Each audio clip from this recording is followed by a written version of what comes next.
Assalamualaikum warahmatullahi wabarakatuh. Bismillahirrahmanirrahim. Alhamdulillahirabbil alamin wa bihi nasta'in wa ala umuri dunya waddin. Wassalatu wassalamu ala asyrafil anbiya'i wal mursalin sayyidina wa maulana Muhammadin wa ala alihi washabihi ajma'in. Amma ba'd. Langsung saja pada kelanjutan pendidikan di Madinah.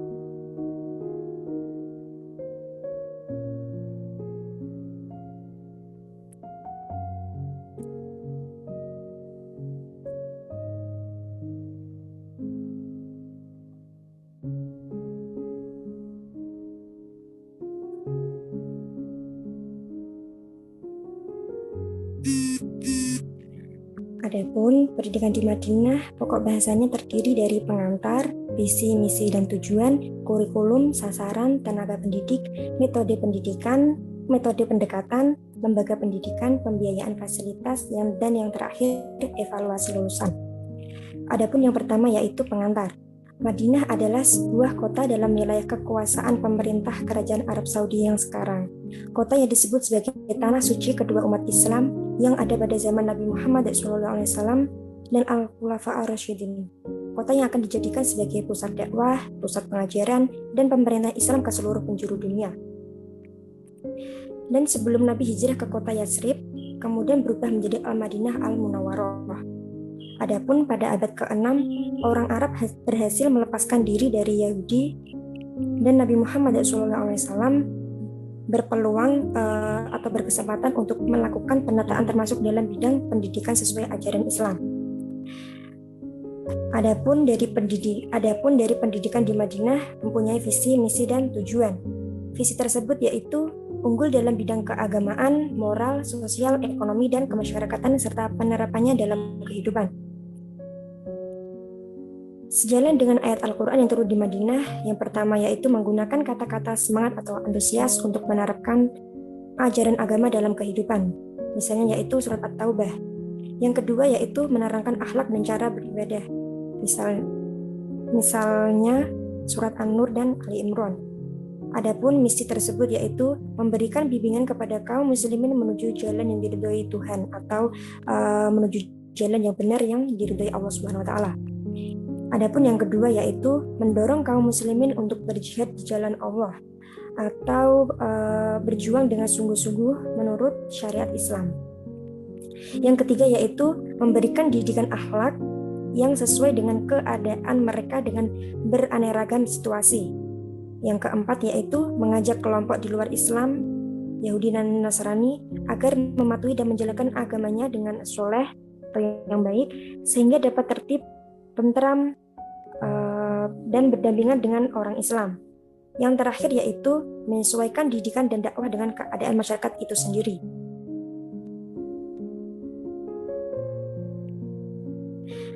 Adapun tujuan dari pendidikan di Madinah yaitu membentuk masyarakat yang memiliki kesadaran dan tanggung jawab yang besar dalam mewujudkan cita-cita Islam, yang berarti mewujudkan masyarakat yang diridhoi Allah dengan cara menjalankan syariat Islam yang seutuh-utuhnya. Mewujudkan sistem dan tatanan kehidupan masyarakat yang bersandingan ajaran dan nilai-nilai Islam sebagaimana yang terdapat di dalam Al-Quran dan Sunnah Nabi Muhammad SAW. Adapun lahirnya visi, misi, dan tujuan pendidikan itu tidak dapat dilepaskan dari keadaan masyarakat Madinah yang heterogen. Adapun di sini kurikulum pendidikan. Kurikulum pendidikan di Madinah selain berisi materi pengajaran berhubungan dengan akidah dan akhlak, juga pendidikan ukhuwah antar kaum muslimin atau pendidikan antar persaudaraan antara kaum muslimin. Pendidikan kesejahteraan sosial dan kesejahteraan keluarga kaum kerabat, pendidikan anak-anak, pendidikan tauhid, pendidikan sholat, pendidikan adab sopan santun, pendidikan kepribadian, dan yang terakhir pendidikan pertahanan keamanan.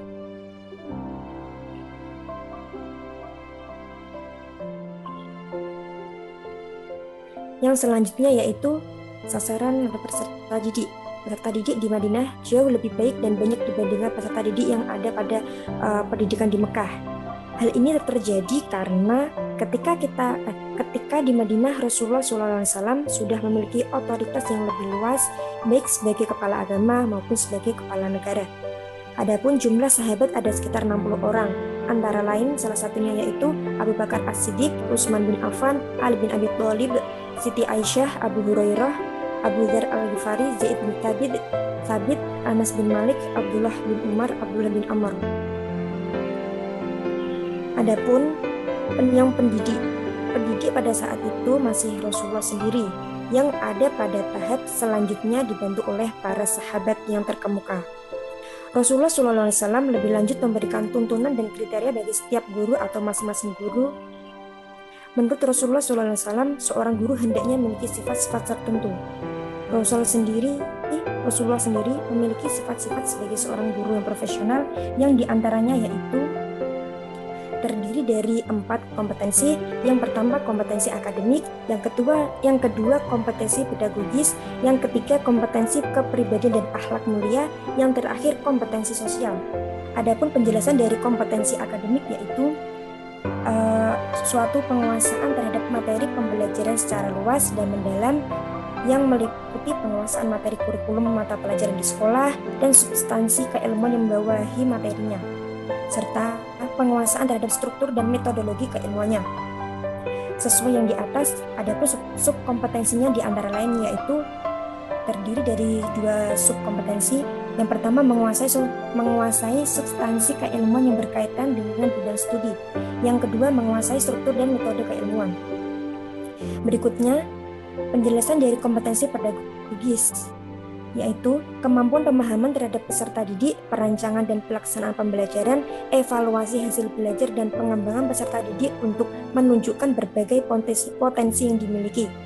Adapun subkompetensinya sebagai berikut, yaitu yang pertama memahami peserta didik dengan mendalam, yang kedua membuat rancangan pembelajaran, yang ketiga melaksanakan pembelajaran, yang keempat merancang dan melaksanakan evaluasi pembelajaran, yang terakhir mengembangkan peserta didik untuk menunjukkan berbagai potensi yang telah dimilikinya.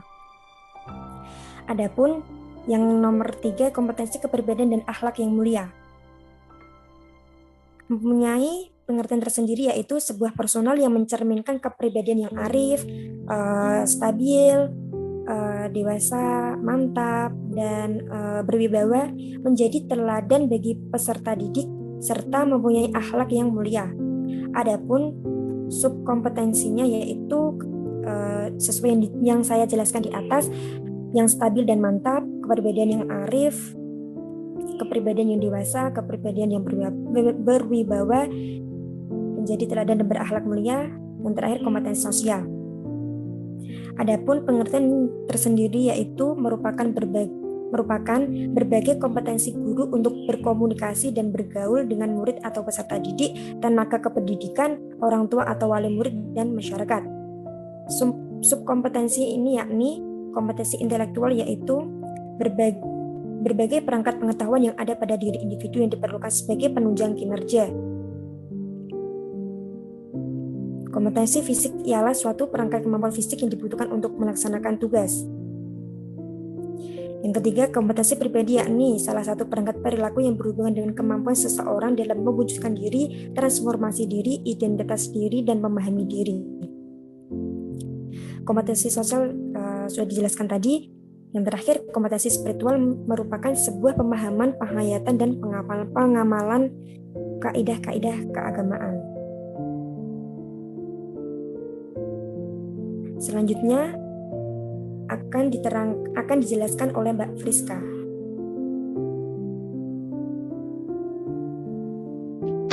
Di sini saya akan menjelaskan tentang metode dan pendekatan. Menggunakan berbagai metode yang sesuai dengan fitrah manusia. Yang pertama, ceramah. Yang kedua, tanya jawab. Yang ketiga, demonstrasi. Yang keempat, kisah-kisah umat terdahulu. Yang keenam, metode hafalan. Yang ketujuh, metode hikmah. Yang kedelapan, metode pembiasaan. Yang kesembilan, metode perumpamaan. Yang kesepuluh, metode keteladanan.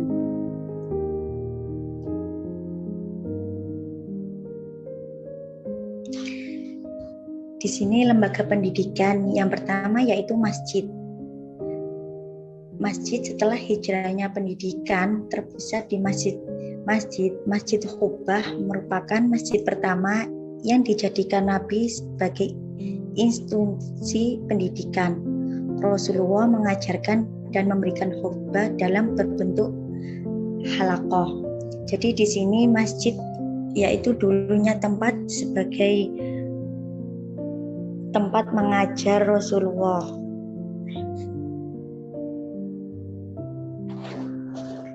Yang kedua yaitu as-sufah.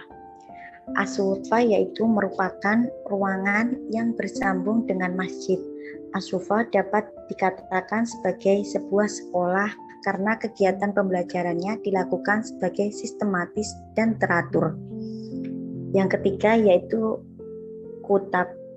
Kutab didirikan bangsa Arab sebelum kedatangan Islam untuk memberikan pendidikan kepada anak-anak yang kurang mendapatkan perhatian.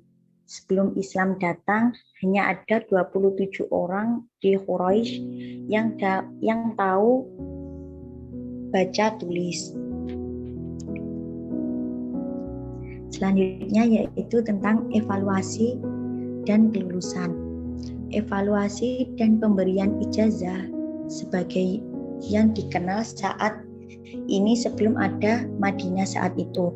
Namun kepada sahabat yang dinyatakan sudah menguasai materi pelajaran akan diberikan ijazah oleh Rasulullah. Substansi evaluasi dan lulusan sesungguhnya sudah ada di Madinah.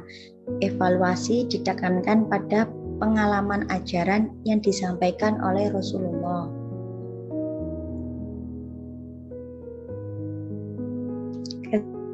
Kesempurnaan pribadi Nabi Muhammad SAW.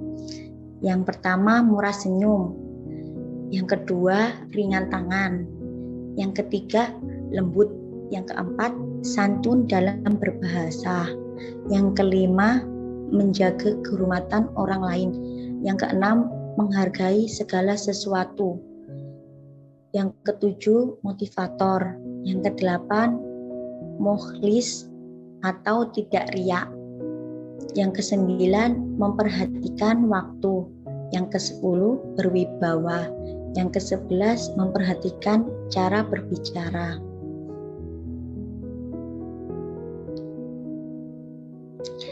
Demikian pula sejarah telah membuktikan bahwa Rasulullah SAW adalah seorang guru yang lebih dari sekedar guru.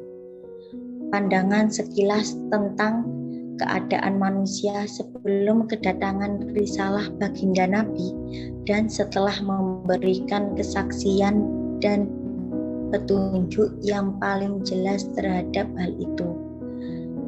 Abu Huda Abdul Fattah.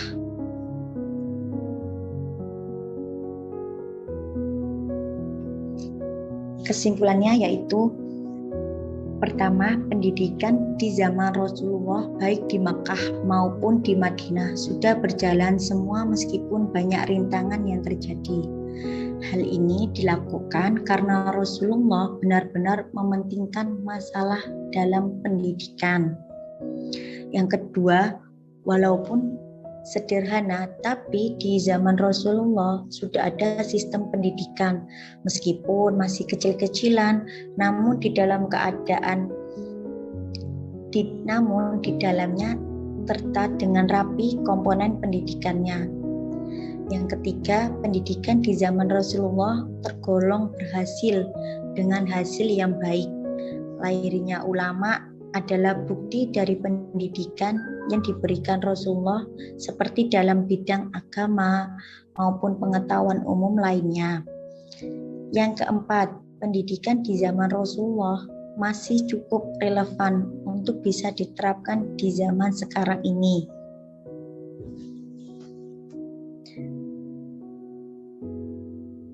Sekian dari pemaparan dari kelompok 3. Apabila ada masukan atau kurang lebihnya, mohon maaf. Apabila ingin ditanyakan, bisa ditanyakan lewat Zoom. Wassalamualaikum warahmatullahi wabarakatuh.